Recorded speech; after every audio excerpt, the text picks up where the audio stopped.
Welcome back. Indeed, interesting days lie ahead. There's so much to talk about as far as the political space is concerned. The implications of the coalition, which has now adopted the ADC as its SPV to field its interests for 2027. And of course, the strategy that the APC will deploy to counter whatever opposition or onslaught will come from the coalition. But let's get talking with a member of the coalition, Mr. Ladan Salihu, member of the ADC coalition and former Director General of the Federal Radio Corporation of Nigeria, joins us now. Good morning, sir. Thank you for joining us. I was wondering whether I should refer to you as PDP chieftain, but you have since joined the coalition, so I believe I'm in order. I have the right to remain silent.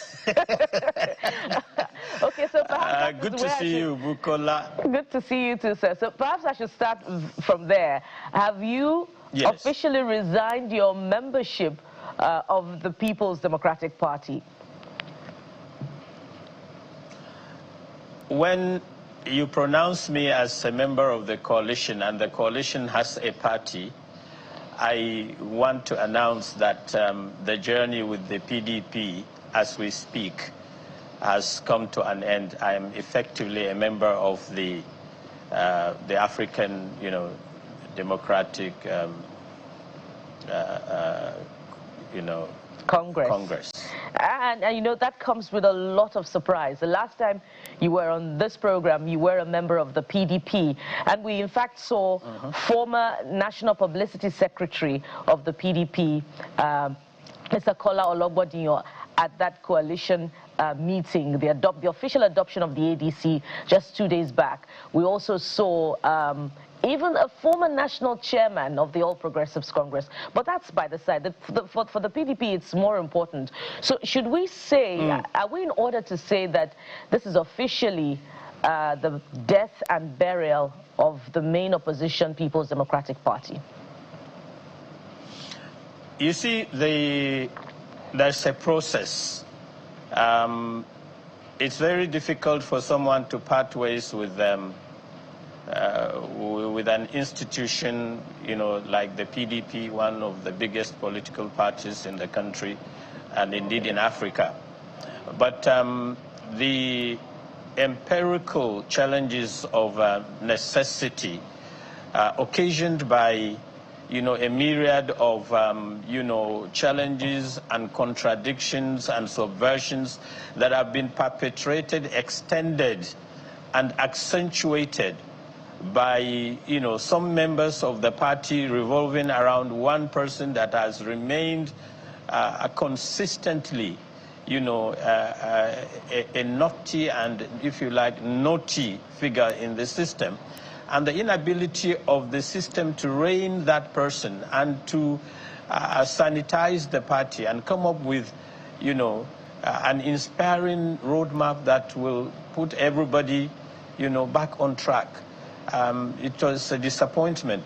So if the PDP was a house that was in order, if the PDP had been a party that respects the rules and regulations of political engagement and internal party democracy and what have you, there wouldn't have been any reason to even,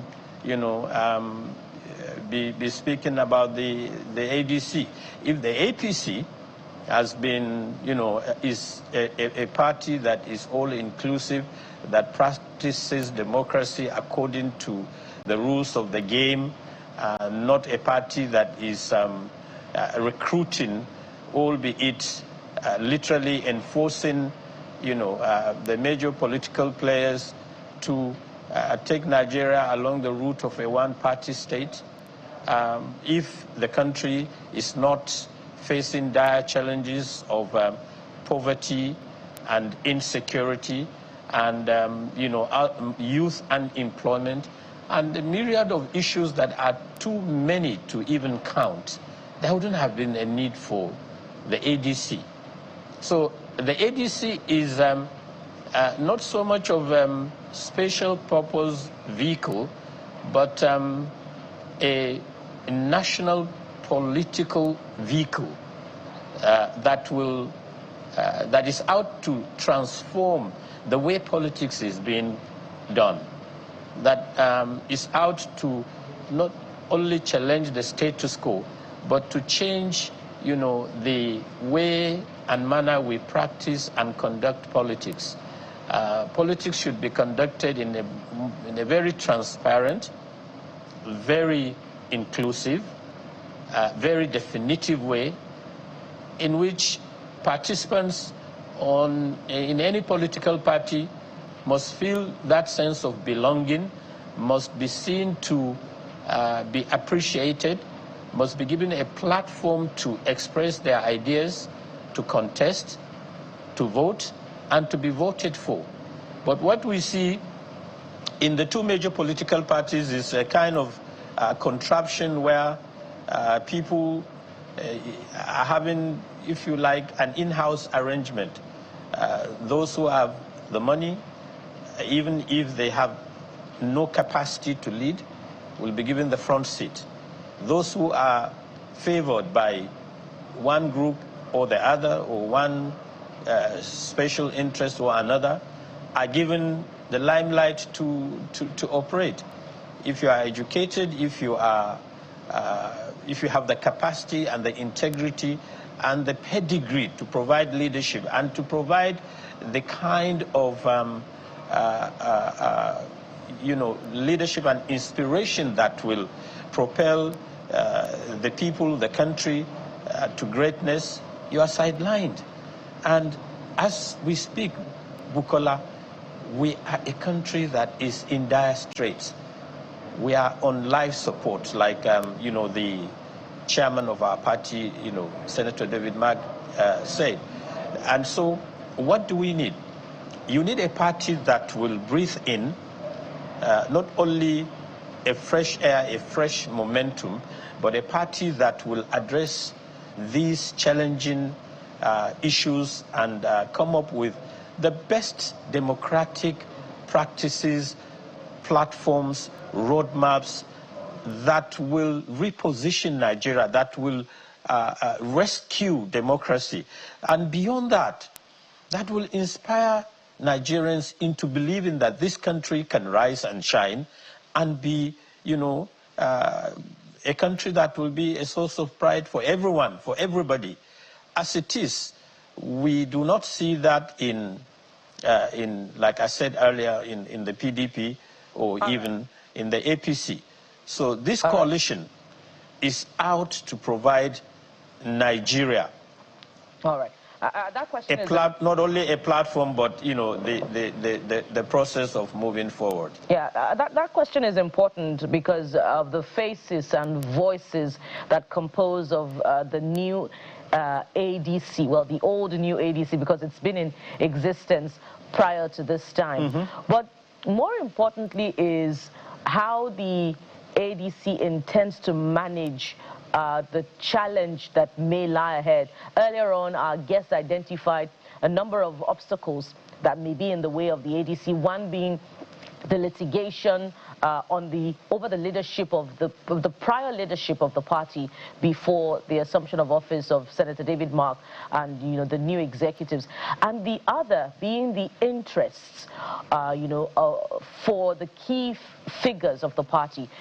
Former Minister Rotimi Amechi has declared that he has what it takes to run, and of course we also know that the former Vice President Atiku Abubakar is also keenly interested in that office. How will the ADC not disintegrate before it even takes off, Mr. Saliu? You see, Nigerians are given to, debates, albeit, sometimes heated, on the personalities, the dramatis personae, that are involved in the driving seat or in the leadership of the party. Rotimi Amechi, Atiku Abubakar, Peter Obi, and a host of others that are in the party. I would rather celebrate the coming together of these distinguished political titans for the greater good of our country than dwell on the issues of competition and, you know, the struggle for power between or amongst them. I think there are greater challenges ahead for the country than simply debating, you know, the issue of power, you know, or individuals seeking power to become either president or vice president or the rest of it. Of course, it is in the mix. It is also important to think about that. But at this moment, I think we as a party, we are more concerned about the empirical issues that pose clear and present danger to our country. The issues of refining our democracy, repositioning the country, ensuring good governance, and providing a platform for Nigerians to bring about change under, you know, through the leadership of the ADC. When we get to the bridge of who will become what, a governor, a chairman of a local government, a state or national assembly, or the president, when we get to that bridge, we will cross it. But what is important for the ADC now, for our party, is that all these titans that you have mentioned, they have agreed to, if you like, sacrifice and collapse their own ambitions to mold the party first, to create that structural framework that will make the party, you know, not only a shining star, but a party that will provide, you know, the quality leadership that, you know, Nigeria sincerely needs.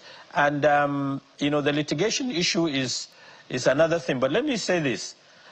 This journey started not yesterday, Bukola. It didn't start, you know, last week. It didn't even start last year. We've gone through a process of interaction, conversations, debates, dialogues, you know, and, you know, within, you know, the rank and file of the ADC, both old and new. All right, Mr. And then let me quickly come in now. Just about... because of time, yes. We understand that background. It's been said time and again, but so we can expand the conversation and have a rounded back and forth. We're also being joined right now by a senior special assistant to the president on community engagement Northwest, Mr. Abdullahi Tanko Yakasai, joins us virtually from the nation's capital as well. Welcome to the program, Mr. Yakasai.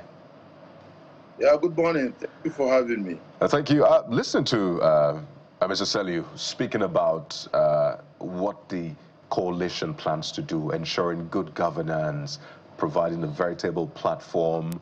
I imagine this is sending some sort of shivers down your spine, and it's making you jittery, because these are heavyweights, big names in politics, former number 2, former number 3, former number 4, former governors, former lawmakers, former ministers. I mean, as heavy as it can get. I think what they're missing is former number 1. Right, so when you see this coalition, particularly coming from the north as well, how afraid are you, Mr. Yakasai? Thank you so much for having me. You say we're jittery? Never. For me, this coalition is dead on arrival. Why? Because these were the same people that were in power in the last 8 years. How could they imagine that this man, the president of this country, will change this country within 2 years, if we're being sincere and honest? These are just people that feel they were part of this APC, a whole lot of them. My elder brother, Aide Saliu, was part of it. He was fighting the former administration. Rotimi Amechi, Mr. El-Rufai, all of them were in APC. They were there 8 years ago. What did they do during the time in 8 years to change this country that they are now not patient enough? That within 2 years, they are calling for regime change? Let's be honest to ourselves. Who can change this country to a developed nation within 2 years with all the decays that has gone on in this country? So for me, this party, the ADC, the coalition, whatever they call themselves, is dead on arrival. Why? Because if you look at even legally, he wanted to speak legally, my elder brother there with you. He wanted to speak legally. That party, for me, the challenges they are going to face is even within themselves. Because to start with, for Aide to register a political party, you must have offices in 24 states out of 36 states of the Federation. So that means they have met that requirement. And then for them to get registered, now they're talking of people coming in to take chairmanship and secretary of that party. You must, all the organs of the party, from the National Working Committee to the National Executive Committee to even the Board of Trustees members, they must come together according to the Constitution to say, okay, they have endorsed or elect these leaders. They have not done that. They are coming through the back door to hijack a party. While APC has been there for how many years now? So this, for me, is dead on arrival, because the litigation they're going to have within themselves is enough crisis for them to face while Mr. President is doing his best. The policies Mr. President is bringing cannot be achieved within 2 years. These 2 years of the Mr. President Asiwaju Bola Ahmed Tinubu has brought about reforms that have never been touched in the last 15, 20, the tax reform bill, for instance. When was the last time Nigerians had a reform on tax reform bill? And this is a wonderful project, because a lot of people don't even know. I had cause to go to my constituency, the Northwest, to have a town hall engagement, strategic engagement of all stakeholders on this tax reform. Because people don't even know that you don't pay VAT on education, healthcare, and even on food staples. People don't even know. Those businesses, small and medium enterprises that were paying VAT taxes with 25 million naira minimum wage, now they have the liberty, unless if your business has a turnover of 50 million, you start paying taxes. These are reforms that are necessary. The removal of the fuel subsidy, the unification of the dollar exchange rate, these are painful decisions. We know there are pains attached to it. But these are things that no president, no leader could do it. And at the advent of the coming of this administration, there was not even money to pay for this fuel subsidy. Let me warn Nigerians. These people you see forming this coalition were the same people that starved this country of funds. You could not get 50,000 naira. You have to pay a stipend of, if you're getting 10,000, you must pay 1.5. If you're getting 50,000 naira, you must pay 15,000. I went for campaigns. We're looking for cash to pay for people's transport, to come and hear the policies and programs we want to unveil for the people that Mr. President Asiwaju Bola Ahmed Tinubu has. For 50,000 naira cash, we have to pay if I may come in, it's the same people. So for me, Mr. I want Nigerians to open their eyes to look at these people. Were they not in power? Mr. Yakasai, if you can hear me.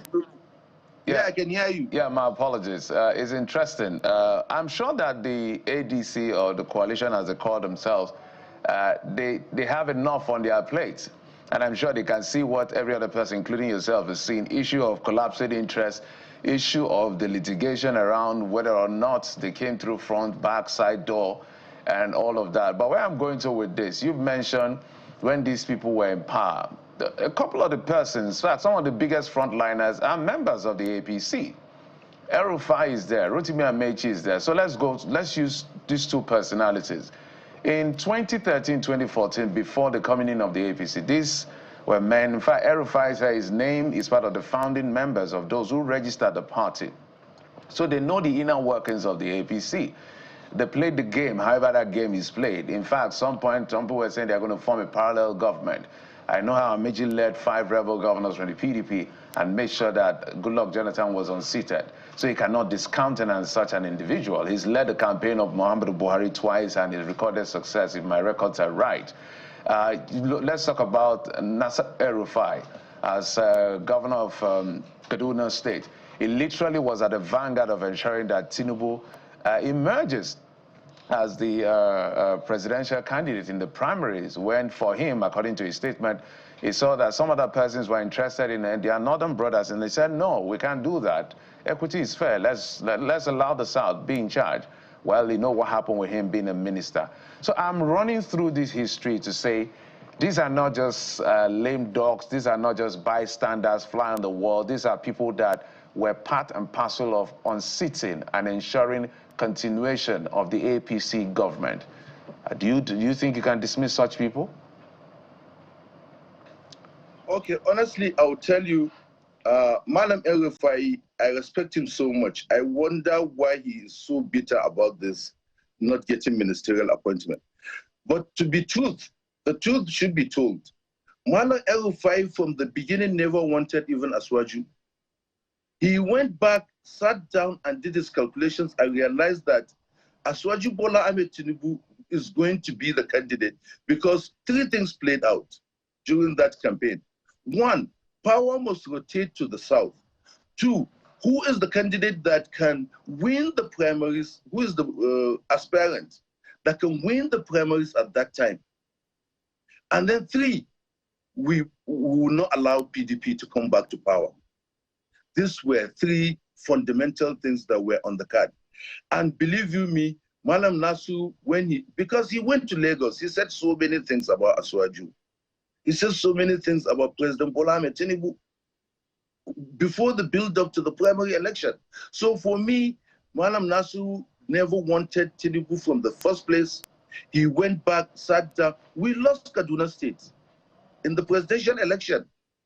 We lost Kaduna. So for me, Nasir El-Rufai never wanted Tinubu to be the president of this country. It was based on, he went, sat down and did his calculation. I will see that there's no anybody in that our APC from the south that could emerge the candidate of that party. That was when he now keyed in. But at the initial stage, he was, in fact, after Mr. President, His Excellency Bola Ahmed Tinubu, went and campaigned in Kaduna, it was surprising to us that Amechi went to Kaduna 2 days later, and Malam Nasir El-Rufai accorded him all the paraphernalia of government. You understand? So if it was with Aswaju Bola Ahmed Tinubu, the way our former governor, the way Kano State delegates during the primaries stood behind Aswaju Bola Ahmed Tinubu, if Malam Nasir El-Rufai has been there from day one, we will know that he was truly for President Bola Ahmed Tinubu. Then coming to Amechi, Amechi has become a bad loser, so to say, because since when Amechi lost the primaries, President Bola Ahmed Tinubu has sent emissaries to Amechi, come, let's work together, come, let's work. He was so bitter, he thought he was going to win. We knew all he was doing, even at the primaries, at the Eagle Square, we knew what he was doing. He wanted to find a way that he must be the candidate of that party at that time. But because of the capacity of Aswaju Bola Ahmed Tinubu, he couldn't get that ticket. So from then on, he was so bitter. All right, Mr. I can remember my apologies. I will need to butt in so that because of time, let's take it to Mr. Saliu. Mr. Saliu, I think it's just for you to respond to some of the things he said. I pointed out two individuals who are very instrumental to the formation of the APC and the role they played being in government and helping to bring this government as well at some point. Some may not have supported, but they seem to be looking at it as more from a point of liability than an asset. What do you make of it? 2 minutes, sir. What I make of it is that, Geoffrey, the fear of the coalition is the beginning of wisdom. And we in the coalition, we've gone past all these polemics and narratives that are skewed on sentiments and emotions that do not count. They don't add up. We are not even worried about, personalities. It's beyond the issue of unseating Tinubu. No, it's the challenge that Nigerians have in replacing an incompetent government, a government that has brought anguish and agony to Nigerians, a government that is insensitive to the challenges of poverty that is biting daily and killing Nigerians, and the challenges of insecurity that for the first time under our nose, we have certain local governments in Katsina, in Borno, in Zamfara, effectively under the control of non-state actors. Anybody that has any iota of regard for public, respect should not even come on national television to begin to romanticize and celebrate this government that is, that its own badge is just corruption on a grand scale. We will deploy every weapon in our arsenal, politically, legitimately, democratically, to unseat this structure that is not only failing, but has failed beyond any iota of doubt. I would not go into the issue of, of personalities, but let's look at it this way. Figures don't lie. When you have Peter Obi and Atiku in the coalition that have polled more than 63% of the total votes in the last presidential elections, you know that the APC has a reason to be afraid. But there is even more reason to be afraid is because they cannot deliver, they have not delivered. All we see is the issue of, grandstanding and celebrating a leader, beyond celebrating, Nigeria. And today what we want is a nation that will integrate Nigerians, that will bring everybody on board, that will make everybody a participant, that will inspire, the young and everyone. Look, I need to speak to this because as I sit here, you've given my brother an ample time to say all manner of things. But look, let's put the record straight. The debate should not be about individuals. The debate should be about issues that are germane to the growth and development of our country, to the way forward in, deleting insecurity, poverty, and the state of deprivation that is all over. These are the issues that bother the ADC. We're not bothered about, the personalities. No, we are bothered about the country and the way the country must be salvaged. That is the mission and that is the vision. And that's important, but what is also important is also the characterization of the ADC, albeit by extension also the coalition. And that's where I'm headed. Some have said, look, they're same of same, an extension of the former All Progressives Congress. For instance, the former vice president, he's known very well for defecting. He has moved in the last decade between the PDP and the APC countless of times, and even the former, ACN. Some have said that even the former minister was a part of the administration, that's talking about Rotimi Amechi, that didn't significantly solve Nigeria's problems, and they're also all part of the problem. They've also identified another key figure, former governor of Kaduna State, as being part of the former administration, which didn't also solve the challenge of insecurity. So what alternative ideas are they bringing to the table? And if they didn't solve the problems in the past, what's the guarantee that they will do so for Nigerians this time under the ADC? The ideas of competence, Bukola, and the ideas of integrity, and the ideas of pedigree, and the ideas that we all must come together. Look, beyond the issue of Rotimi, El-Rufai, and Atiku, you have also in the ADC the former national chairman of the APC, John Odige Oyegun. You have the former chairman of the PDP, Secondus. You have former governors in scores. You have former senators. So let us, gravitate and graduate the conversation, beyond 3 or 4 notable individuals that have done no harm to Nigeria. All they have done over the years is to present themselves as leaders that want to, contribute to our nation building. And when people,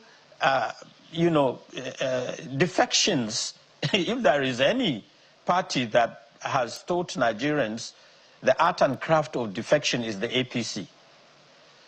How do we arrive here? That you have governors, senators, and what have you, that are defecting simply because they are being chased day and night emasculated, if you like, into joining, the ruling party so that we can have a one-party state.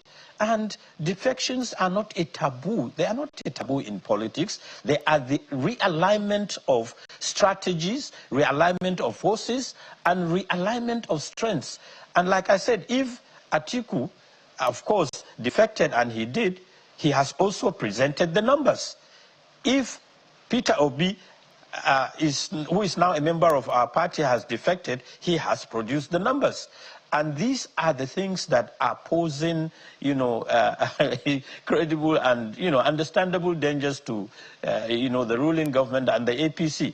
And we are not deterred. We will be focused on the message. We will speak to Nigerians on our own mission and vision. And in the next coming weeks, we will come out with a blueprint. We'll engage Nigerians. We'll tell them about what the ADC will do. And we will put our money where, if you like, our mouth where our money is. And there is a lot that can be done differently, and the ADC is providing that platform, I assure you. We are not worried. Well, we'll see how that plays out. Let's take it briefly now to Mr. Yakasai. Mr. Ladan Saliu has said quite a lot about the need to focus on issues which the APC has not addressed. I believe that among other things, you want to respond to that, but you have just about 30 seconds to do that so that we can wrap up. You may have to unmute, Mr. Yakasai.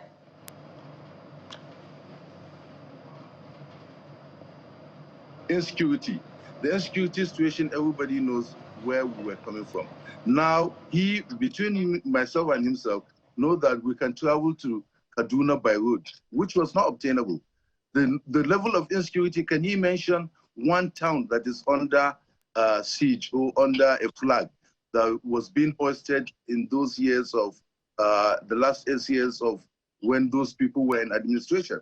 When El-Rufai was the governor of Kaduna State, we couldn't go to, with the president, we couldn't go for campaign to those southern Kaduna. We had to mount like 30 vehicles of military personnel to go there. Now you can drive there freely. So on insecurity, a lot has been achieved, much more than what was obtainable. We know the times when the train was being detained, derailed from the track. We know the times when bandits were on daily basis kidnapping people on Abuja, Kaduna. That has gone. That is on security. On the issue of remuneration of health workers, the president has increased the remuneration of health workers. He has increased the remuneration of judicial office workers. ASU, for the first time in 2 years, ASU has gone on strike. All right, Mr. Yakasai, you and I know that doesn't sufficiently capture the current situation as far as security is concerned. But we must anchor at this point. And thank you very much for your time on the program. We've been talking with Mr. Ladan Saliu, former Director General of the Federal Radio Corporation of Nigeria, and now member of the coalition. And we've also been talking with Mr. Abdullahi Tanko Yakasai, Senior Special Assistant to President Tinubu on Community Engagement Northwest. Thank you so much, gentlemen, for coming through on this conversation. Thank you. Have a beautiful weekend to the team. And you too, says. And from here, we'll take a breather from politics and touch on the oil sector for a very critical conversation on the state of our refineries. Stay with us. We'll be right back.